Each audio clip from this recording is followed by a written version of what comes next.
Порасна во црквата, меѓутоа јас доаѓам од дел во Струмица, во такво мало, Карши, католичката црква. Јас, тоа често пати го кажувам, јас сум роден православен, израснат во католичка црква со пријатели евангелисти протестанти. Да рече дете не, во таа ситуација сега вака ние можеме да го правиме муабетот како смешен, ама за дете тоа е многу голема работа. Значи да каже одете вие, јас не доаѓам, тоа не е добро, нема да го правам јас тоа. Мене разговорите со отец Ванчо ми даваа сила во дадени моменти, кое што после таа самоконтрола човек да почне да ја развива уште на 7, на 8, на 9 годишна возраст, кое што кога ќе почне човек да ја вежба како мускул на толку рана возраст, станува карактерна црта станува. Општата слика се менува. Значи не е, прво би го предизвикал тој дел дека не е така. Се повеќе и повеќе гледам луѓе кои што многу пазат на тоа да ја одберат брокулата повеќе отколку бомбоната. Значи не е дека нема.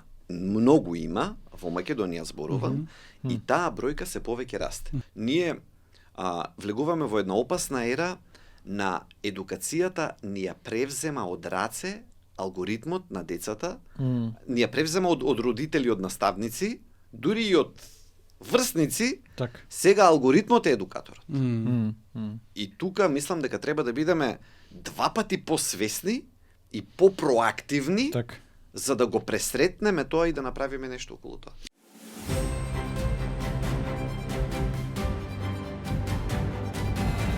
Игор, добро утро, како си? Добро утро, супер сум. Одлично, драго ми е. Денеска имаме еден гостин кој што ќе ни каже интересни работи многу. Се надеваме. За него, се надеваме, да. Познат гостин и ќе слушнеме, верувам, многу добри работи. Јас неколку пати си имам и во лично, и во лично запознаено, и имаме соработки некои преку други проекти и верувам ќе биде интересен овој разговор и за слушателите. Да, сигурно ќе биде, не може да биде неинтересен кога го имаме Александар. Се надевам. Алек, добро ми дојде.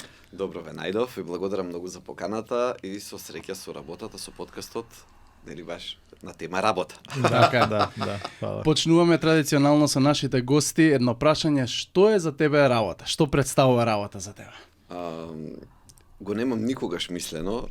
Работа за мене е сосема нормален дел од животот кој што си го имам прифатено како станување, како легнување од кревет, како било што. Ниту сум ја гледал некогаш со посебни очи работата, сум ја сметал за нешто што морам да го имам во секој ден, што ми е инкорпорирано во животот, во секојдневието. И мислам дека токму тоа што не ја прифаќам како нешто посебно, како одделено од секојдневието, ми ја прави да ми биде многу пријатна. Јас, впрочем, не можам да ја одделам вака сега, да кажеме, од мојот ден, да кажеме ова е работа или не е ова работа. Просто и дома, што е може би и негативно, да треба човек и да седне и да мисли и на друго малку, нели, да се исклучи, што се вели. Еве утрово пијам кафе со сопругата и го отварам лаптопот и почнам така. Абе, што правиш бе? Абе, нешто велам малку. Мејла треба да. Да. Тргна, вика, спуштај, онака во смисол.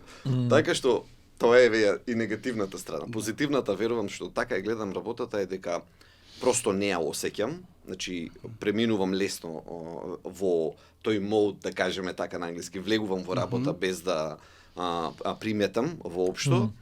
А негативното пак е тоа дека може да ме окупира. Зависи од време, например, со каков проект работам и колку е интензивна таа фаза.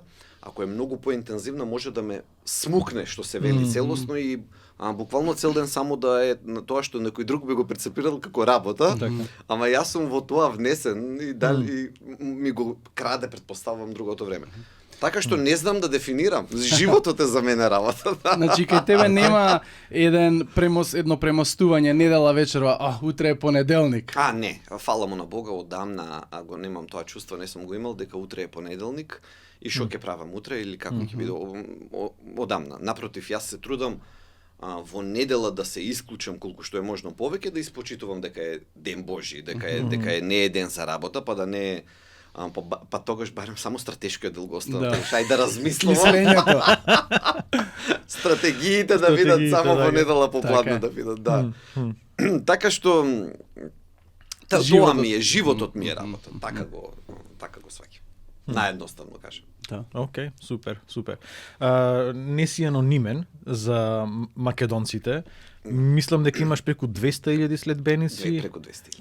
Ако ги ставиме на купи Facebook и Instagram, така. Имам преку 200. 188 на Facebook и 30.000 на Instagram, така што преку 200. Така, можда повеќе имаш следбеници од некои звезди македонски. Па видете, ако одиме, например, без да ми влие тоа на било кој начин на его на суета, тоа е повеќе од 10% од населението што е кај нас во Македонија, да беше во Америка, тоа ќе беа преку некои 30 милиони ќе беа тоа. 35 милиони или така некако ќе беа да беше во Америка, што е бројка доста голема и кое што е одговор, претпоставам, на години работа. Да ставиме малку пауза на муабетот за работа, ајде да се вратиме X години уназад. Да. Кој е Алек?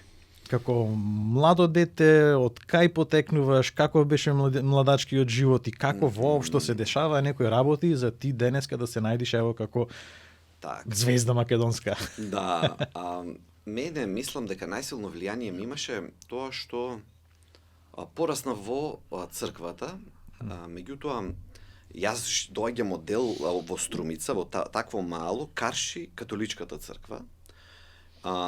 Јас, тоа често пати го кажувам, јас сум роден православен, израснат во католичка црква со пријатели евангелисти протестанти, нели струмички кажано така, да, од сите христијански деноминации. Некаде беше на 6 на 7 годишна возраст, католичката црква во Струмица има една многу убава традиција за прва причест, за катехеза, за веронаука. Пред било кој во Македонија тоа да го имаше почнато, тие го практикуваа тоа доста посветено. Тоа се сестрите евхаристинки во Струмица, кои што извонредно многу внимание тогаш, претпоставувам и до ден денес, посветуваа на едуцирање на новите генерации во Христа, во христијанство. И мислам дека ако се вратам во моето детство, мене ми е пребоено детството со или во црквата или во црковниот двор, во таа црква Карши мене во Струмица, во католичката црква. Бидејќи таму ми беше додека да излезам од Скопје, од Струмица да дојдам во Скопје, и социјалниот живот, и се разбира формирањето на духовниот на живот, на сите аспекти околу себе. Нешто што многу ми оставаше впечаток, според традицијата на католичката црква, исповедите се доста чести, секоја сабота, впрочем, и Бог да го прости Попванчо, ми остави многу голем впечаток врз мене во мојот живот, заради тоа што знаете како исповедта не е само да си каже човек во нивната конструкција, туку е истовремено и едно кратко мини посветено предавање од свештеникот лично за во моментот. Да.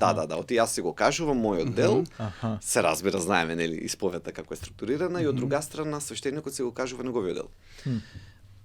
Тие насоки мене ме врежа многу длабоко и до ден денес ги паметам и ми даваа сила во ситуации да се одвојам од толпата.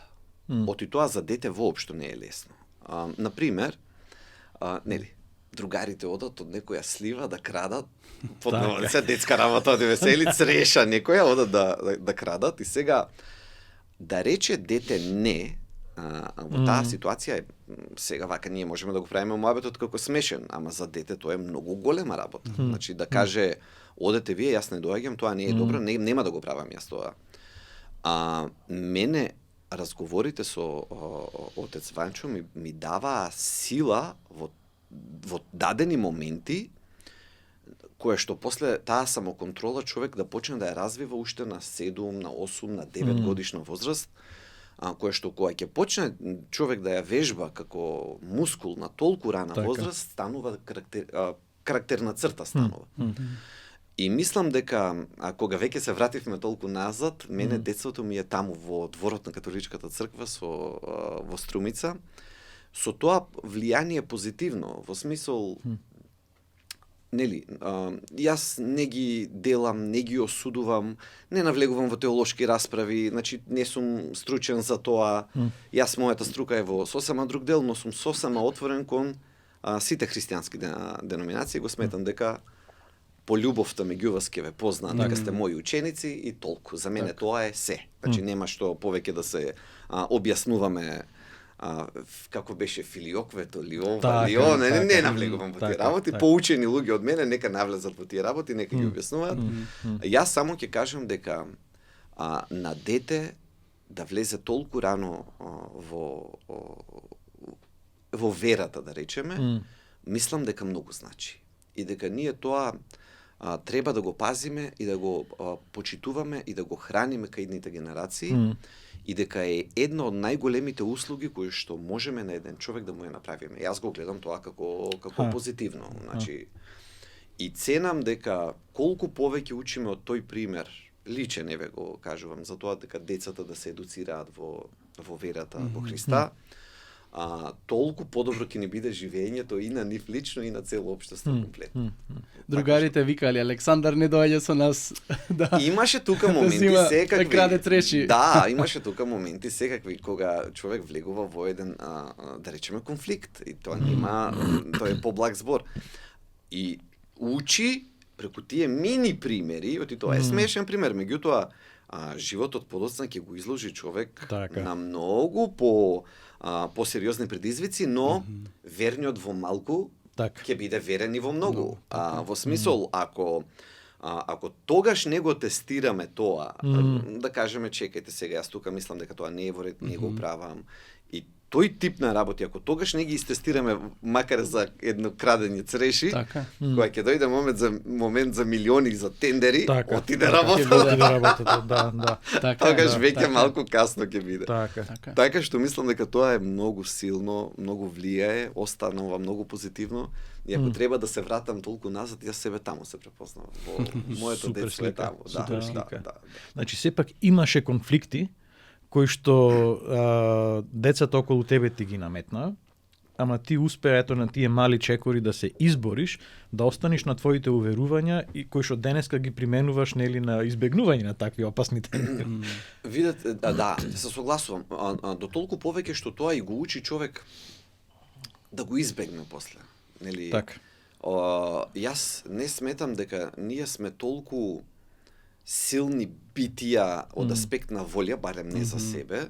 Има тука една поговорка или мисла нечија, не знам сега да не бидам погрешно сватен, што вели дека средината е посилна од волјата. Во смисол дека ако човек се стави себе во средина и во ситуации каде што веројатноста да сгреши е голема, ќе сгреши. Значи да не се правиме сега вака така, ако човек се стави. Може би и затоа во нашата најважна молитва ние велиме избави не од искушение. Значи може би не е кога не учел Христос како да се молиме, не баш тоа ни го кажува. Да се молиме да не избави Бог од искушение. Оти влеземе ли во искушението, јас тоа кога го кажувам, кога го разговарам со мои и пациенти, ова е нешто кое што има извонредно голема примена. Дури еве на пример во тоа што го работам со начинот на исхрана. Така. Ако е дома купено чоколадото, ќе го изедете. Значи тоа сакам да го кажам, не се ставајте во ситуација или ние не ја сваќаме сериозноста на тоа. Тоа е на пример сега тука има некаде да претрчам и знам дека има снајпер. Ќе претрчам ли? Сигурно дека не. Оти снајперист, значи тоа е претрчување е сосема доволно за да биде фатално. Сега ние мислиме, паметот не лаже, што вели народот, во многу ситуации дека и од тука ќе истрчам. Тоа е почетокот на грешките. Да не ги наречеме гревови. Еве грешки да ги наречеме во секоја смисла. Кога човек ќе си ја прецени силата, ќе си прецени тоа што може сам, колку може, како може, и ќе каже, сега само сега, или еве сега од тука до таму, или никој нема да види, или тие се тие приказни кои што не подготвуваат да влеземе таму, кај што после лошо ќе си поминеме. Така, да. Ме потсети на прогресијата на искушението, дека прогресијата е немој да чепкаш, немој да гледаш, немој да вкусуваш. Да. И тоа е како цврст зид и после, добро, можеш еден опуль народно да фрлиш. Ке го фрлиш едниот опуль, па после ке сакаш да се фокусираш. Готово. И си тргнал веќе. Готово. Да. Тука е многу убаво како вели, нели, не ги прифаќајте, ти сега јас ќе се префрлам и на учење на православните отци, во смисол не навлегувај со некоја лоша помисла која ќе дојде, не навлегувајте во разговор со неиз.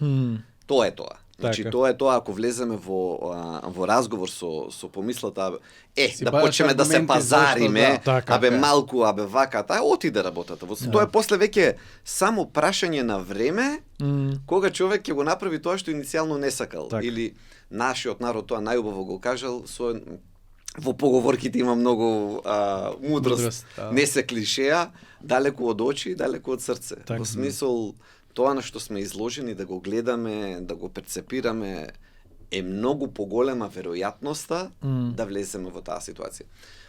Тука, например, практично да се сведам во нашата ера на дигиталните работи, тоа е алгоритмот кај децата колку е опасен, што им покажува, колку им покажува и на што ги наведува, и колку може да ги однесе во ситуација за која што ние воопшто не сме свесни. Уште еден пример ќе кажам, извинете за што се долги одговорите, меѓутоа, што значи тоа, колку ние, нели, тргна во тој правец, колку средината не обликува и колку волјата има влијание, меѓутоа до некаде, дека средината во одреден момент ќе не победи. Најпросто нешто, правеле тестирање во една многу позната студија сега веќе, Соединетите Американски држави, деца влегуваат во менса. Од што зависи изборот, дали ќе одберат поздрава, по-нездрава храна или каква храна ќе одбираат. Нема да ви се верува дека најпростата работа влијае на изборот. Децата улетуваат гладни, нели се редат во менса да одат. Што одлучува? Што е наредено прво? Што е прво наредено? Пунат. И после веќе нема како да враќа назад, тоа што зело, тоа ќе го јаде. Значи, и неколку пати го правеле експериментот, студијата, со прередување на храната. Како сака тие што ја редат храната децата да јадат, така јадат децата. Сакам да речам, само треба да се грижиме, некогаш одговорите и работите се толку едноставни, а ние се однесуваме толку механистички, што не сакаме ни да признаеме, што може да се направат, само треба човек да се погрижи за тоа да не дозволи да оди во одреден правец. Но и ние возрастните би рекол, еве имаше едно истражување како оние ресторани all you can eat, како прават они профит на тоа, они ќе ги стават оние некои најевтини работи напред и ти кога влегуваш таму, ќе земеш прво ориз, компир, шпагети, тие работи, а месото, скапите, салатите се на крај и више немаш место и толку останува. Тоа е исто така и нас возрастните. Тоа е тоа која е намерата. Значи, ние веќе сознаеме себе и дали намерата, ако е општествено, сега ако збориме за општествено добро, може да биде да ги наведуваме луѓето да јадат здраво, или ако е оптимизиран профитот, да ги наведеме да јадат тоа што е поисплатливо за... Тука е, затоа велам, има еден термин либерален патернализам како начин на уредување на општеството, што мене ми се допаѓа доста тоа кога државата се грижи за луѓето, во смисол тоа терминот што тие го користат е архитектура на избор. Значи, изборот човек пак сам ќе си го направи. Меѓутоа, дали ние архитектурата ќе му ја поставиме да оптимизираме профит или да оптимизираме здравје, тоа е тоа каде што државата треба да интервенира и да ги постави работите во правец на општото добро. Точно. Оти тоа оптимизирање профит е профит само за таа фирма моментално. Кога тие луѓе ќе се разболат, и за нив ќе биде полошо, и општествено за сите нас ќе биде полошо, ќе ги плаќаме трошоците кои што ќе бидат значителни. Ама Одиме белким натаму, дај Боже да одиме. Ние не е дека веќе го немаме знаењето во светот за многу вакви паметни работи, го имаме. Прашањето е на таа така фамозна, така наречена политичка волја, односно желбата на елитите светски, глобални, во кој правец ќе ги движат општествата. Дали ќе ги движат во правец на поздрави генерации, поедуцирани или во друг. Тоа е добро го фати, значи тој структурен општествен механизам за влијање на изборите. Да. Ама ради тоа што си од мали нозе со протестанти, да го фатиме малку на другиот крај на индивидуализмот. Да, тоа е. И уствари така да ги поставиме границите. Така. На кој начин ти ги гледаш поединците кои што имаат информации, имаат избор, а сепак не го прават правилниот избор. Кој е сршта? Зошто образованиот, ајде да кажеме македонец, сепак бира, не знам, бомбони наместо брокула? Да. Ето е многу убаво прашање.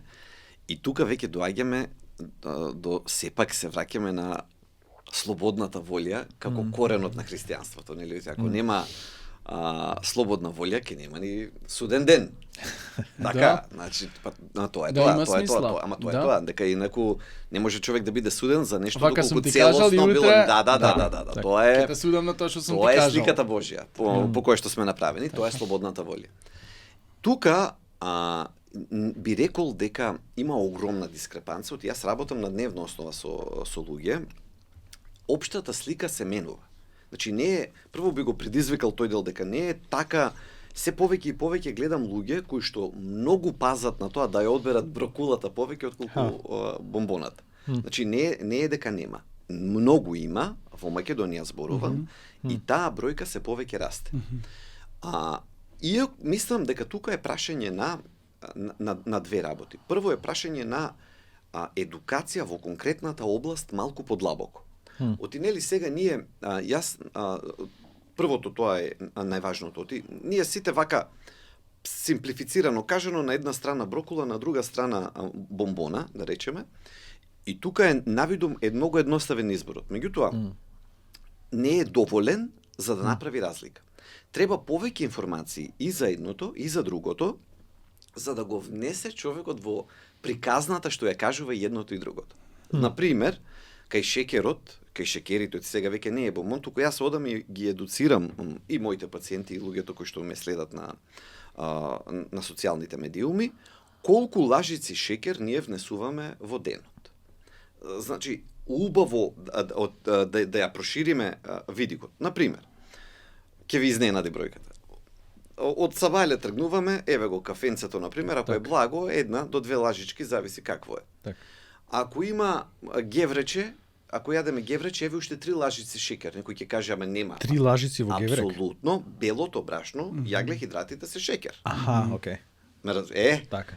Еве го моментот на едукација. Ме разбирате? И ако има јогурт, од тие јогуртите густите, кои што скропим ставаат внатре за да бидат такви густи, еве, после мене ми се водат пациенти и ми вика, доктор, бе, јогурт пијам, шекерот скока. Нормално. Што има во тој јогурт? Да. Еве уште 2-3 лажици шекер. После ако се напие сокче или ако земе да јаде или кока-кола узјаденет уште 7-8 лажици шекер, 2 парчиња леп, уште 1-2 лажичиња шекер и благо ако земе да јаде тоа плюс. И ако оваа да не ја правам цела математика, сум ја правил на одделни видеа за тоа колку лажички шекер внесувате во ден, од 30 лажици шекер на ден нагоре просечно, македонец, ако зборуваме сега просечно, од 30 лажички нагоре одиот и белото брашно е шекер, и кока-кола е шекер, и како се вика, и соковите разноразни се шекер. Не е само тоа ние што ќе го ставиме, ние се лажеме, дека само таа лажичка што ќе ја ставиме во кафето или во чајот или во што и да е, дека тоа е шекерот. Не. На секаде е распрснато. И сакам да речам, кога човек, тоа е првиот момент, кога ќе се едуцира пошироко, нема да остане само површно. Отинели, тие се двете, како да речам, клетви на современото живење. Површност и дистракција. според мене, мислам, од тоа што го гледам. Тоа губење на вниманието, распрснатоста и површноста, оставање на работите само на почетокот. Ако седнеме и поразговараме со луѓе, ги внесеме подлабоко, и сега брокулата пак има во себе сите круциферозни зеленчуци имаат сулфурафан, кој што е главната битка против малигни болести во нашето тело.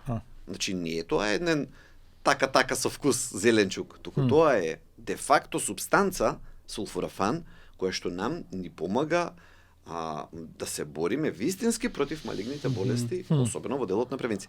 Кога прво ќе влеземе кога ќе влеземе значи со едукација, кога човек ќе ги разбере димензиите. Тоа е првото. И второто, делот на мотивација во смисол да почне, да се охрабри. Некогаш треба некој вака малку, како да речеме, да го поттурне, да го поттурне. На секој од нас ни треба тоа. И затоа јас им велам на луѓето, ако не сте спремни во моментот да донесете одлука, за да живеете поздраво, само едно нешто ве молам, не мора мене да ме следите. Задржете се изложени на тој тип на информации. Барем тоа одберете го. Отворете веднаш на Facebook или на што и да е, испокликајте се што е за follow на се што е здраво, не само мене, и unfollow на се што ве турка во негативниот правец. И оставете се, ако не сте спремни сега, нема проблем.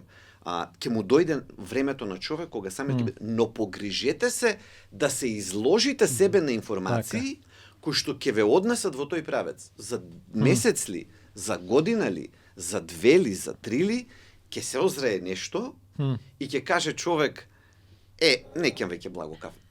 Навидум туку така, не е туку така. Доаѓале тие информации, работеле подсвесно да речеме, дошло до една точка на зрење и јас затоа тоа многу пати им го кажувам.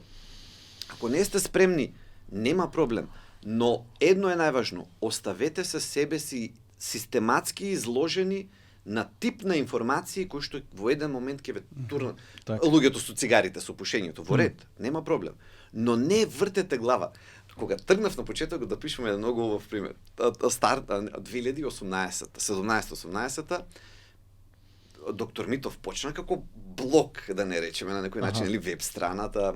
Сега повеќе видеа гледаат луѓето, тогаш повеќе читаа. И јас анализирав многу педантно што се чита, што не се чита. И сега Македонија земја со над 50% од луѓе што пушат цигари, и јас мислам дека нели кој ќе објавам нешто за цигарите, ќе се испотепаат таму, сега тоа ќе скокне читаност. Пуштам текст за цигари. Нема! Зошто? Ја вртиме главата во другиот. И јас тогаш сватим. Не е за мене ова. Не, јас тогаш им така е една од лекциите која што ги научив. И тука човек ако сака да учи многу ќе научи од овие, гледајќи го однесувањето на луѓето, на публиката. Јас имам фала Богу и доволен примерок голем за да можам да донесам заклучоци. И после го сменив тактиката. Во ред, не икете да пушите цигари, не сакате да престанете во ред, но ве молам, не престанувајте да читате колку се штетни. Значи, окей, не можете сега да се откажете, во ред. Или не сакате. Или не сакате, или не можете, или што и да е. Година, 2, 3, 5, ќе поминат, нема гајле. Ама немојте да избегате од изворот на информации, ниту пак да се убедувате себе си да правите контраприказ, не, овој пушеше, па овој не пушеше, па од тоа, не, тоа е веќе, знаете како, нели, луѓето ќе ги делиме на будни, заспани и мртви, на сите, мислам, на живите, зборувам.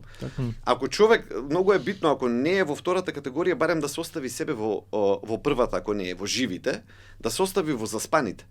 Ако се однесе во третата категорија, а тие ставови ќе го однесат. Например, ставовите од типот на сега цигарите, овој ќе ми каже, оној ќе ми каже, овој живееше толку, оној живееше. Сите тие приказни кои што го ставаат во една, како да речеме, како во ларвите што се затвараат во тоа кокон, или како да се викаше тоа, да се зачаури човек, да се стави во една ситуација да не допираат до него информации позитивни, кои што во еден момент ќе му помогнат да направи скок. Тогаш веќе е многу тешко. Тогаш е многу тешко. Интересен муабет правиме и очигледно е дека си читан човек. Благодарам. Спомна нели таа транзиција од Струмица во Скопје на медицински факултет. Медицинскиот го заврши со 9,9 Со мислам дека. 9,9, да, студентска генерација. Така. После тоа Кембридж, после тоа На Кипар, Харвардски институт на Така. Кипар, кој што беше професорите доаѓа од Бостон, значи таму го завршив првиот магистериум, и потоа во Кембридж го завршив вториот магистериум. Едниот магистериум е Environmental Health, влијание на околината врз здравието, а другиот магистериум тој во Кембридж ми е Environmental Policy, политики за животната. Од јас отидов во правец да го барам коренот на нештата. Зошто и ме донесе тоа до превентивната медицина. Или тоа во меѓувреме се кристализираше како медицина на животен стил, lifestyle medicine. Кое што тогаш јас кога тргнав environmental health да го проучувам, беше уште во зародиш. Значи тоа е се пред некои 20 години, кога таа на сите им беше јасно дека нели поздрава храна, физичка активност, меѓутоа длабочината на знаењето не беше стасана до денес и не ги знаевме вистински ефектите. Така што имав среќа да учам и например интересни се курсевите, магистериумите и Харвард и Кембридж, од тоа дека таму не те оставаат тесно да човек да учи. Например, во Кембридж морав да учам и environmental economics, значи и морав да влезам и во делови или environmental law. И сега прво тоа ќе беше малку да учиме основи на меѓународно право, а потоа да учиме и конкретно конвенции, меѓународни договори. Сакам да речам, американскиот и британскиот систем на едукација, тоа што јас го допрев, се изградени да го прават човека малку поширок. Па да чујам и за Парето принципал, па да чујам и за опортунитетен трошок, кој што после ми се најдува многу во бизнисот. Меѓутоа, убаво е така кога едукацијата е малку поширока, нели нам медицинарите најчесто ни се замерува дека ние сме во својата област стручни, медицината ја знаеме, ама 1 сантиметар и после веќе ни е малку така по непознат терен, да речеме. Што за многумина што ги познавам не е точно, се разбира, меѓутоа треба, за жал, тоа е многу честа замка на останување само во рамките на својата едукација, формално. Значи поставуваш осетна разлика измеѓу начинот на едукација во Македонија, во Англија и во Америка. Можеме многу да зборуваме на таа тема. Нашиот систем, од тоа што јас го учев, беше, барем медицината, беше насочен кон што поголемо меморизирање, памтење, учење на памет, колку што е можно повеќе, и генерално тоа беше главниот правец на акумулација на информации. За сметка на тоа, например, британскиот беше сосема во другиот крај на Кембридж, беше една недела унапред ќе ти ги кажат прашањата за тестот. Немаат проблем за тоа. Меѓутоа, они сакаат ти да истражуваш, да носиш заклучоци и да аргументираш начитано широко. Не е проблем до прашањата. Не е ни начинот да отидеш во учебникот, да прочиташ и тоа да им го репродуцираш. Тоа ќе ти даде за шеска. Така, пролазна. Да поминеш. Не е тоа поентата. Поентата нивна е да ти го дадат предизвикот и еве ти ја библиотеката во Кембридж, оди, читај, колку што можеш повеќе, гради аргументи. Значи тоа таму многу, посебно во британскиот систем, многу се почитуваше, до ден денес верувам, градењето на аргументација. Во смисол да чита човек, да чита и да врз база на сето тоа да дојде со став, мојот став е овој, и нема тука проценка на ставот ти е правилен или неправилен, плюс минус, црно бело, точно неточно. Туку навлегување во дебата за самата аргументација. Тоа е тој. И мислам дека тој систем е многу добар, бидејќи баш тоа што велиме ги учи децата, младите ги учи во правец на критичко размислување, на анализа на податоци, на анализа на факти, на аргументи, на компарација. Значи, која теза ќе ја градам и таа теза што ќе ја градам, како ќе ја подкрепам, со што ќе ја подкрепам. И тоа е, мислам, многу американскиот систем беше изворедно прагматичен, пак за едукација. Професорот унапред им поставен на многу работа. Например, уште пред да дојде професорот за предавањето, ние ќе добиеме на мејл материјал од 120 страни. И сега тоа е reading материјал. Така. Сакам да речам, предавањето не е класика предавање ќе дојде ќе предава професорот. Тој доаѓа и очекува дека ние на таа тема веќе спремен веќе на таа тема. Сме овака и он не предизвикува. Ние доаѓаме, разговараме. И тоа што посебно пак ми остави впечаток, да речеме, доаѓа професор, конкретно професор Кутракис, во Харвард, во Бостон, во Harvard School of Public Health, главен на одделот загаденост на воздух.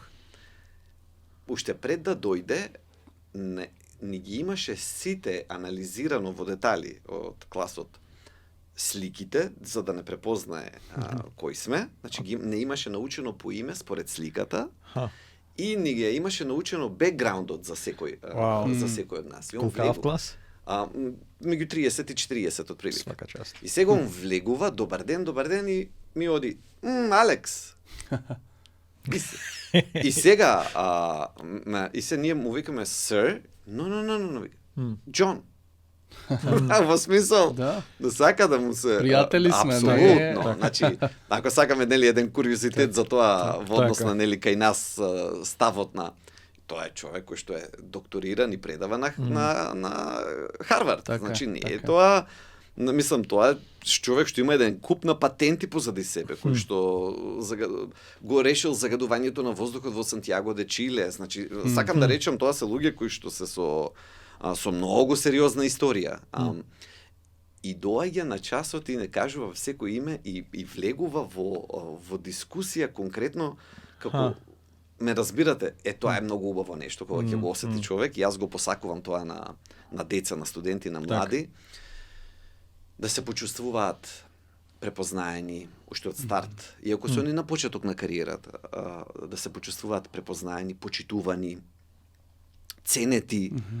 Значи, не се цени знаењето од старт како дефиниција за личноста, туку личноста пред се, а знаењето е нешто кое што човек ќе го акумулира. Значи, не може самото знаење да биде како индикатор, и ако го има вреди, ако го нема не вреди. Туку тој ви пристапува со почит како кон човек пред се, а потоа тоа толку го, барем мене, верувам и на многу други, ќе го инспирира човек да учи повеќе. Ти знаете како сега доаѓа професорот, ви го кажува името, кажува како е во Македонија, како е ваму, како е таму, и сега одеднаш за мене барем една толку позитивна обврска создава.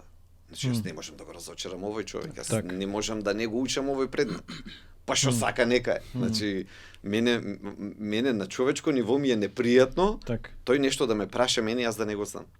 Поставил некоја пријателска основа во која што те поканува. Апсолутно. Наместо да гледа од горе према. И никогаш да сум немал чувство на дека те чека, да те начека, да знаеш, да не, да. А ова вака, ова така, не. Напротив, значи, едно туркање кон тоа, уште повеќе да проучуваш во позитивна смисла, не туркање во негативна, туку во позитивна, како да те да излезе од тебе повеќе, да си го постигне човек потенцијалот кој што го има, децата го имаат, младите го имаат, меѓутоа тука е вештината и на тие луѓе беа еден добар дел од нив од Харвард, тоа беа педагози значи он пази на тоа што ќе покрене кај тоа младо лице. И тоа е, верувам, целта на секој едукатор кој што едуцира, нели, би требало да биде. Би требало да биде. И мене ми останала лекција од професор кој што немала врска со правото, но ми останала пошто била животна лекција. Правото или медицината,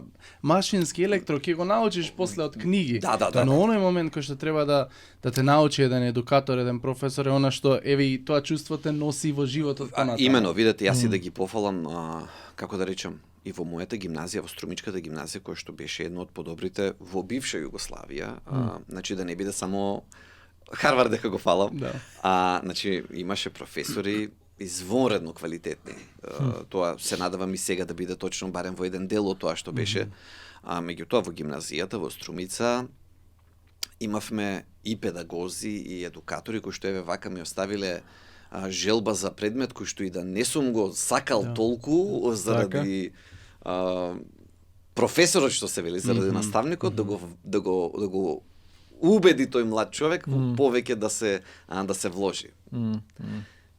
Да, тоа е и онда и охрабрување од оваа другата страна, дека професорот може да има исклучително битен предмет, ама ако своето понашање не го адаптира на таа битност, ти ги натера децата да не го сакаат тој предмет. Може би ќе кажам нешто што е, да речеме, клишеја, ама кај нас во нашето општество е за жал изгубена вредноста на и препознавањето и ценењето на наставниците.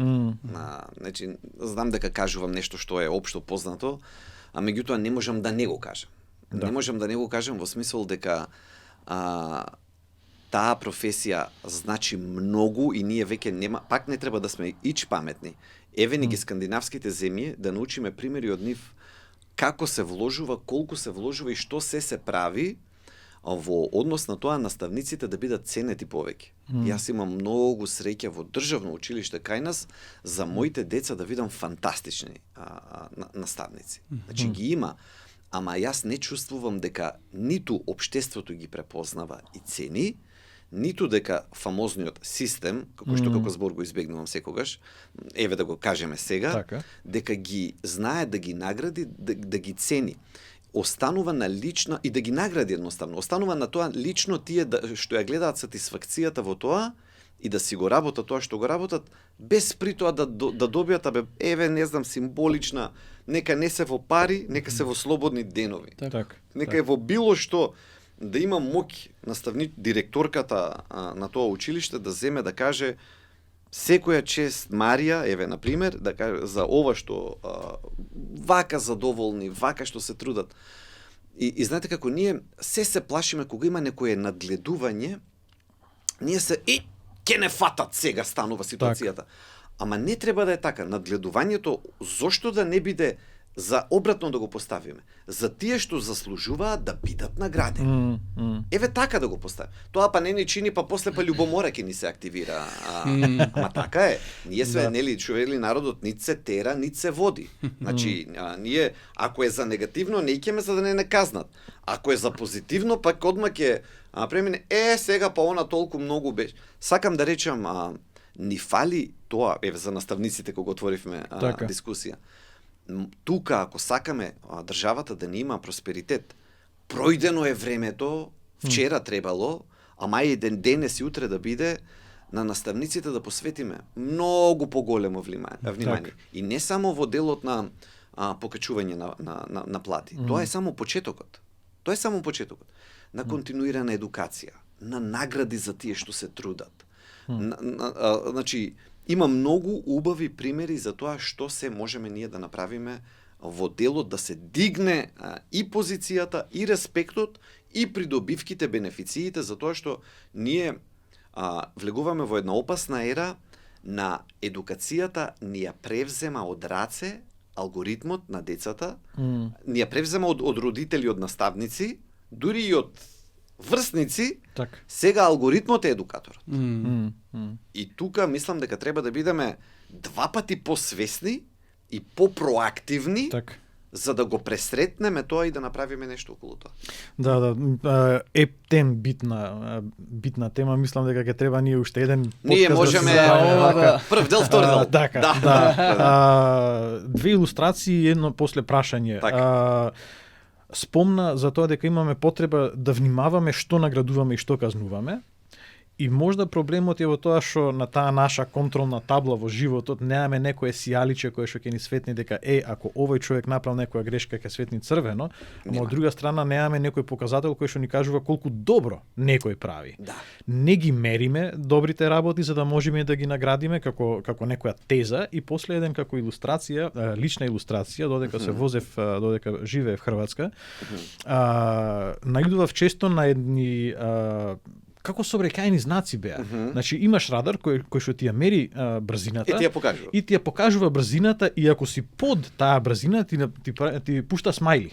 А ако си над или ако си пример 10-15 километри над имаш црвено намуртено човече и после ти пишува здола возиш толку и толку километри над дозволената брзина, палим црвено. Мене лично ми се догоди тоа да ми се запали црвено во 10 навечер, на пат на кој што никој немаше освен јас, ама ради тоа што се мереше престапот, имаше одма и така да кажам казна, тотална казна. И се имајќи го нашиот систем кај што значи не се гледаат добрите работи, се гледаат само лошите работи и на секое оценување се гледа негативно. Од една страна, од друга страна случајот со Харвард. Ти беше во ситуација кај што светот ти беше на дланка. Можеше да заминиш и да останеш кај сакаш. А сепак дојде овде и еве сме. Зошто? Тоа е многу често поставувано прашање. Прво имаше лични причини, да речеме, да бидам искрен, заради тоа што не сакав сопругата да ја однесам во странство, замајќи предвид дека американскиот систем за лекари е извонредно неблагодарен. Во која смисла, таму работењето е нема приватен живот лекар. Значи, особено специјалист кој ќе влезе платени се многу, меѓутоа работата е застрашувачки многу. И го окупира човек, не може да посвети внимание на семејството. Тоа беше нешто кое што јас на моето семејство не сакав да се случи. Значи, јас имав информации однапред, знам што значи да се биде специјалист во Америка. Ако требаше да се прави жртвата, тој баланс меѓу толку многу да се работи и да се напредува во тој систем од една страна, а од друга страна човек да си ги гледа децата попладне само приквечер, да не речем и тоа да биде, тоа не е нешто кое што ни јас и мојата сопруга би го направиле како избор. Макар и тука да е, ќе ја смениме таа работа која и да е. Ако треба јас да го одземам тоа време од семејството и да го префрлам таму, тоа е неприфатливо. Значи тоа беше лично да речеме првото и највлијателното. Второ, јас сум непоправлив оптимист дека тука работите може да се подобри. И дека ако се трудиме и дека јас сакам да земам дел од тоа, дека работите можеме да ги подобриме и да ги помрднеме од точка А до точка Б, па колку малку и да е дистанцата помеѓу тие две. Јас се чувствував повикан дека тука сум се родил не случајно, дека тоа е Божја промисла и дека тука треба да се трудам да придонесам и да помогнам. Ако нешто не е во ред, да го подобриме, а не да избегаме од него. Значи, тоа беа, да речам, двете основни причини зошто јас ја донесов одлуката да не останам, можев и во Англија, можев и во Америка. Имаше конкретни опции, не зборувам, фала Богу, на памет. Меѓутоа, јас на крајна линија, кога ставив на кантар тоа да работиме до таа мера толку многу, за да бидеме окупирани, да немаме време за семејството, и да избегам од тука без да се потрудам да помогнам да придонесам, го направив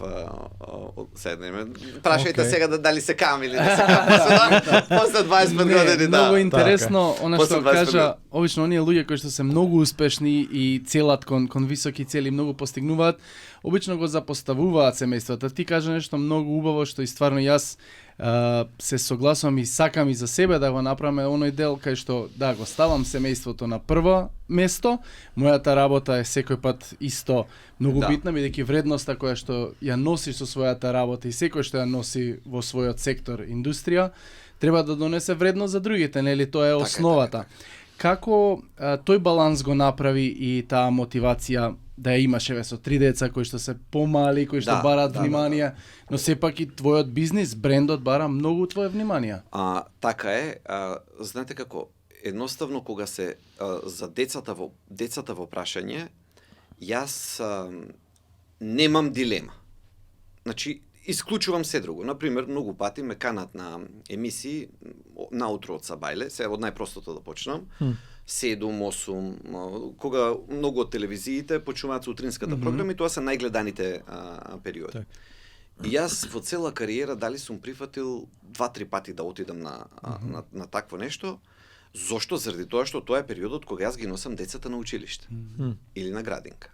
Точка. Значи јас во градинка одам веќе па едно 11-12 години сум редовен секое сабајле сум во градинка да носам дете.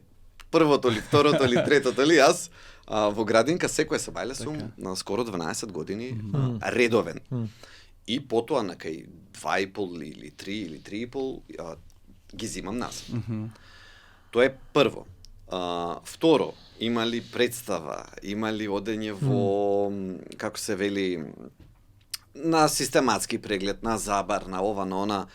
Јас ги бришам состаноците од тој ден, ако се веќе закажани, за да бидам со децата. Значи, што и да е... Сека одлука, приоритетот Апсолутно, семејството. приоритетот е семејството. Значи, оти не е проблем и да поместам, и да префрлам, и да се извинам. Сите ќе разберат дека ретко да имало настани кои што биле оти се трудам да го гледам животот од една поголема дистанца, дај Боже 80-90 години еден живот ако е така. Нема да се каам за други работи, ама за ако сум го изгубил времето со децата кога биле мали, кога биле дома, да не сум бил заедно со нив, мислам дека за тоа ќе се каам. И дека таа е прилика која што е сега и нема да биде никогаш, па и тоа е суштината на животот според мене, семејството. Тоа е да речеме вака од најпростото организирање на време, па до учење, до спремање за тестови, за надпревари, за тие работи. Значи јас сум одење на карате, враќање од карате, одење на пливање, враќање од пливање. Сите тие работи за мене се пресудни и јас ги сметам за работа ќе најдам време. Значи ќе го одложам, ќе биде наутро, ќе биде попладне, ќе биде пред, ќе биде потоа, ќе најдам начин.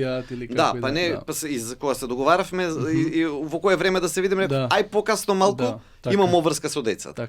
И тоа ми е мене, не го кажувам се јас да се декларирам, јас просто си кажувам како е, не се тука да промовирам слики на ваков, таков, леле, јас ова, леле, не, јас само си репродуцирам како се го живеам животот. Значи тоа е тоа. И тоа е одлука која што човек треба сам да ја донесе. Јас за среќа кога бев некаде 2000 и кога се роди првиот син, некаде 13-та, 14-та, 15-та, значи веќе пред 12, 13, 14 години, кога работев на друго работно место, не за себе, во владата кога работев, тогаш имав краток период кога ќе излезам од дома во 8-8:30 и ќе се приберам 9-10, а во вторници кога имаше седница на влада и во 12, во 1, во 2 и во 3, тогаш седниците на влада траја и значително после. И јас имав еден период од неколку години, тогаш краток период би рекол, 2-3 години, кога влегов целосно во тоа и кога сватив дека детето расте без јас да имам прилика да бидам толкав дел од тоа растење колку што сакам да бидам. И тогаш реков нема шанси. Значи јас ќе ги поместам работите, ќе ги поместам приоритетите, нема да станам што и да треба да станам сега, ќе станам за 10 или за 15 или за 20 години, ако даде Бог, ако нема гајле, нема проблем. Но да си одземам од периодот со семејството наспроти која и да е кариерна или звање или позиција или што е. Нема шанси. А знаете како? Сум ги видел јас луѓето на позиција, сум бил многу блиску, знам што значи, не е ништо научно фантастично, не е ништо вау, како што се може да му се гледа на некој од далеку.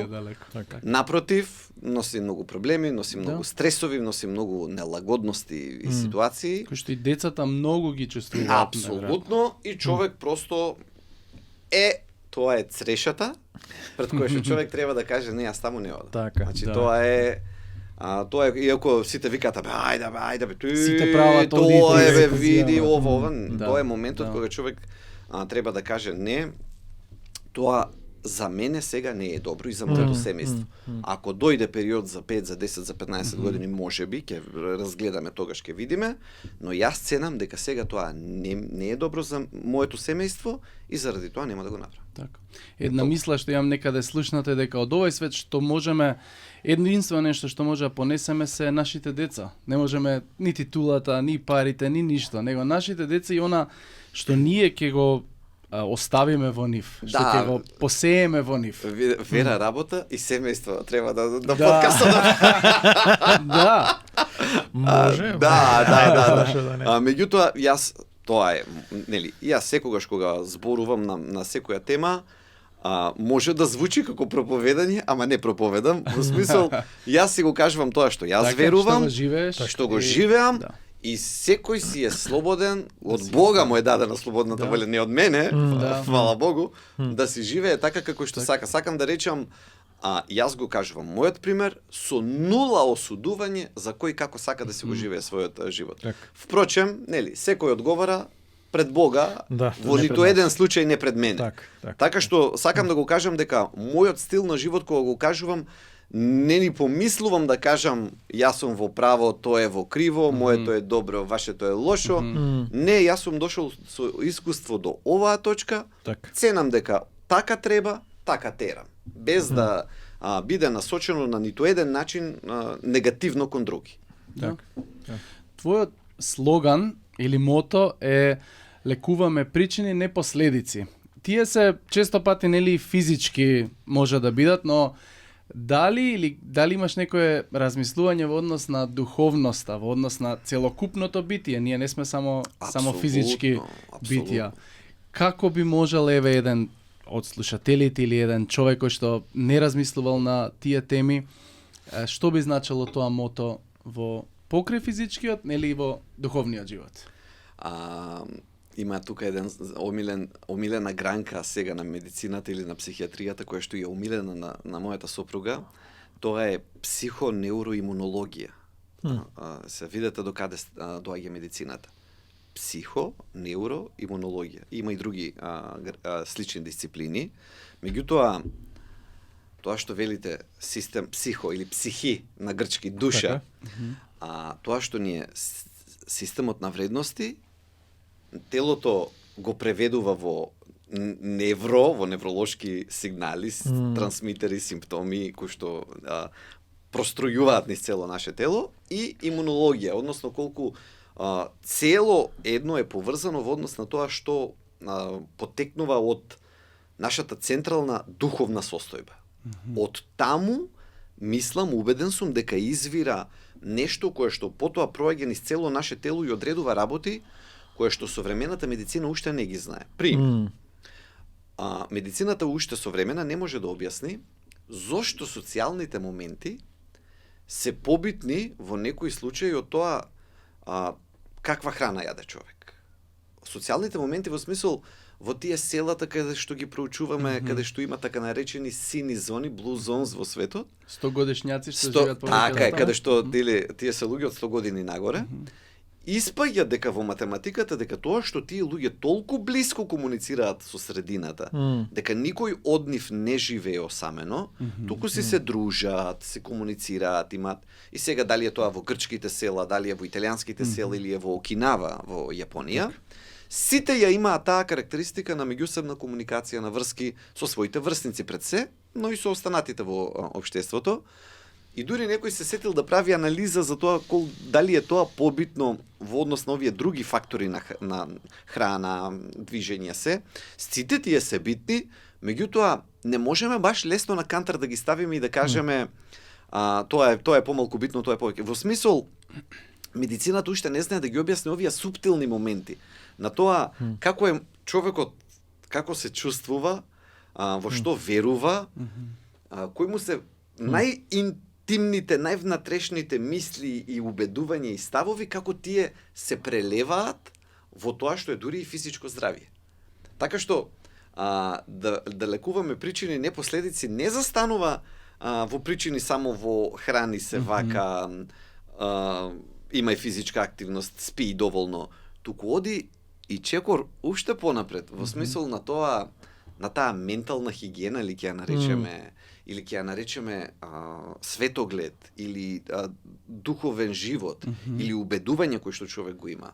Бидејќи верувам дека всушност таму почнува приказната. Дека човек може и многу добро да се храни, и многу добро да пешечи и се, ама ако има злоба во него, вака да не звучи дека осудувам, не дозволува, како пак од Библијата ќе цитирам, не дозволува Бог да биде поруган, нели? Не знам како да го, ама знаете на кој. Во смисол, ние не можеме да ја надитриме Божјата премудрост. И ако во основа грешиме на друг начин, не храна физичко, туку грешиме грев во смисол дека тоа ни го корумпира цело битие. И дека тогаш може да дојде болест и таму каде што не ја очекуваме или не можеме да ја објасниме. Со современите сознанија. Јас велам, ние мораме да признаеме докаде се современите сознанија.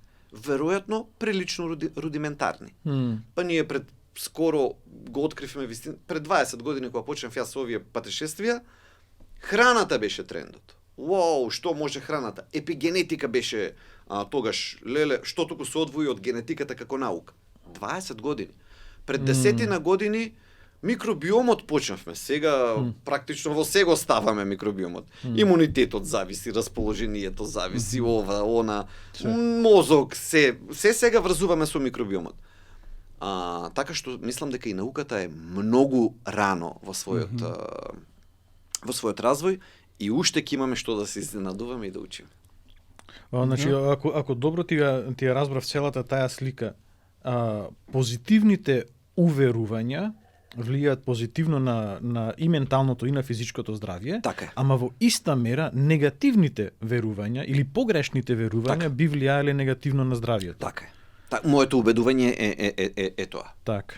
Моето убедување. Многу интересен став. И ми е интересно тоа што медицината, иако редукционистичка и гледа да се ограничи на конкретни работи, почнува да влегува во овие работи. Така, апсолутно, и има почнува да влегува и тоа е тој парадокс, на пример, еве како ние ќе го објасниме социјалниот момент за тоа зошто луѓе, и се тука има многу јасно луѓе што живеат осамени, побрзо умираат. Значи не дека некој не бил тука да им помогне во клучен момент, туку едноставно здравјето им се нарушува многу повеќе отколку луѓе со добар социјален живот. Тоа е факт. Така. Ова е факт. Да. И сега ние не можеме тоа да го одбиеме само на микробиом.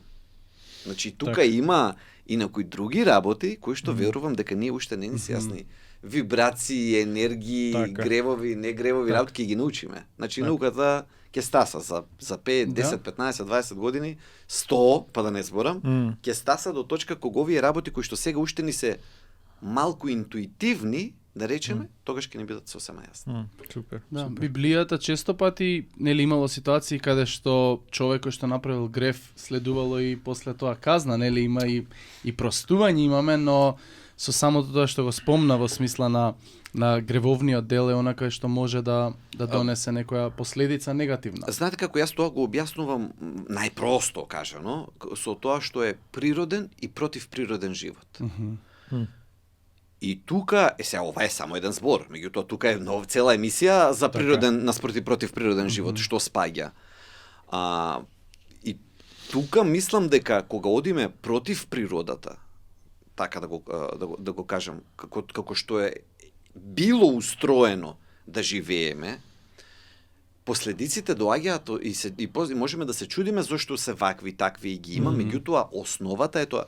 Сед, ајде да го донесеме тоа на најпросто ниво. Противприродно е навечер да биде светло. Така. Ние денес знаеме илјада болести се врзани со тоа навечер да бидеме изложени на светлина. Или преку ден да бидеме изложено на светлина со колку келвини. Ете така, значи од најпростата работа тргнав. Значи, што е природно и што е противприродно. Светлината навечер не е само светлина, туку нели се нарекува загадување со светлина. Што е загадување? Се што се појавува таму кај што не му е местото. Нешто што е светлина, што без кое што не можеме да живееме. Ама ако се појави тогаш, и сега ние го користиме моментот во негативна смисла зборот на нашата адаптација и прифаќаме, например, ние нема да осетиме со светло навечер во самиот момент, напротив. Така, одма во тој момент. Нема да осетиме. Ако не сме осетливи како човек, како карактер, Ич нема да осетиме можеби. Ама кога ќе дојде болеста, кога ќе дојде проблемот, тогаш веќе може и касно да биде. Се акумулирало. Апсолутно. Значи, ние сега сме отишле далеку на таа скала на тој противприроден живот, кога ноќната светлина не ни пречи. Не ни пречи, напротив, да ја нема, ние ќе шо е бе вака темно, нели? Пушти светло, Пушти светло, да, што сте затемниле. Да. А сега науката, затоа велам, интуицијата го најавува тоа што науката денеска го има тој код во нас за тоа што е во ред, што не е во ред. Да. Сега, проверено на некои луѓе име, а науката тоа да го докаже. Некои луѓе се задоволуваат со тоа интуитивно да слушнат од внатре. Нели, пак тоа не е клише, легнувањето со кокошките, народната, ама легнувањето со кокошките денес од цврста наука знаеме дека е здраво. Так.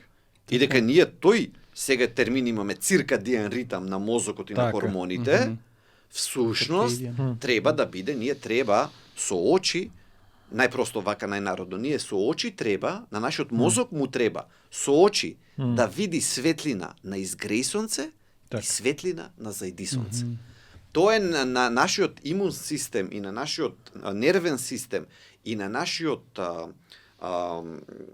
хормонски систем, како природата му кажува добро утро, добра вечер, добра ноќ. Преку таа вибрација на светлината, која што ја има во утринското изгреј сонце и вечерното квечерината зајди сонцето. Не е тоа филозофија што го кажувам, не е поезија. Тук сега веќе јасно знаеме дека кога ќе дојдат тие, не велам гледање во сонце, мислам да не ме разбере некој тоа забегување, не такви забегувања. Значи, сакам да речам сега веќе кристално јасно го знаеме тој ниво на граундинг што се случува и како хормоните ќе се поредат, кога ние и сега ме разбирате колку сме избегале далеку од тоа што треба да само на светлината стојам. Така. Да почнам сега за храната, за физичката активност, за субстанции кои што ги има, а не треба да ги има околу нас, да не навлегувам. Ќе треба 3 емисии. Ќе треба 3 емисии. Ограничени сме со време. Алекс спомна храна. Знаеме дека работиш со тој нов леп што го имаш, ги имаме сите твои суплементи, ги спомна хормоните за кои што би сакал да правиме муабет во наредна емисија, конкретно за женските хормони, тоа што пол од населението се жени, кои што имаат проблеми со хормони, а никој не зборува. Имаме доста за разговор, знаеме дека сме при крај со време, нешто последно од тебе, кое што би сакал да спомнеш, кој што не го чепнавме до сега. Добро. На твоја иницијатива. Мене ми е жал што работата и профитот и бизнисот и тој тип на термини кај нас стана анатемисани зборови. Мене тоа ми е најмногу жал. Зошто? Заради тоа што ние како општество во овој период на транзиција така наречена, малте не имавме дефиниција за тоа богат човек дека е криминалец, дека се функционери профитери, дека ги знаеме ние со име и со презиме, ги имаме примери милион, не еден. И се создаде кај нашиот народ во нашето општество една токсична средина на парите да бидат поврзани со криминалци, со расипани политичари, со крадење тендери, со тие работи. И кога човек ќе се труди и ќе работи и ќе сака честно да заработи, се гледа на тоа со недовербата која што важи за сите поднаводници бизнисмени. Тие апер немаат од бизнисмени, што се бизнисмените најголем дел, нели, тоа се пари направени со крадење, тоа не е бизнисмен, значи врска нема. И тоа ни го труе, например, тоа ни ја влијае на самата бизнис атмосфера. Значи ние башка можеме четвртата емисија да зборуваме за тоа каква е бизнис атмосферата кај нас. Каква е довербата помеѓу луѓето? Ја има или ја нема? Какви се бизнис практиките? Мене многу убав пример ми се холанѓаните, кога вели зошто изграделе култура на доверба на збор.